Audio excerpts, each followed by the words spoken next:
Домът е мястото, където трябва да се чувстваме най-спокойни, защитени, свързани с себе си и с близките си. Енергията на дома играе ключова роля за нашето благополучие, настроение и качество на живот. Чрез създаването на хармонична среда можем да подобрим физическото и емоционалното си здраве, дори да привлечем позитивни събития в живота си.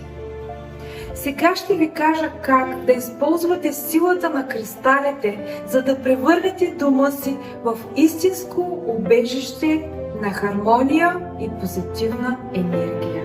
Аметистът е успокояващ и защитен камък, който помага за медитация и духовно развитие. Едно от най-подходящите места за него в дома е спалнята, тъй като успокоява съзнанието и балансира енергията в помещението. Розов кварц – камъкът на любовта и хармонията.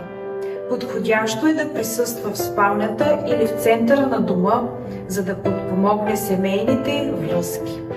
Черен турмалин защитава от негативна енергия и електромагнитно замърсяване.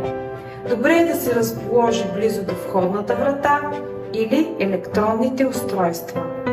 Цитрин привлича богатство, успех и позитивна енергия. Подходящо е да бъде разположен в офиса или работното пространство, за да подпомогне креативността и продуктивността. Кварцът е универсален енергийно зареждащ и изчистващ кристал.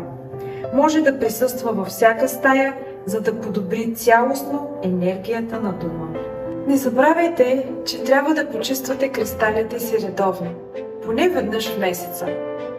За да го направите, е нужно да ги оставите под течаща вода за няколко минути. А за да ги заредите отново с енергия, е нужно да престоят няколко часа под слънчевите лъчи.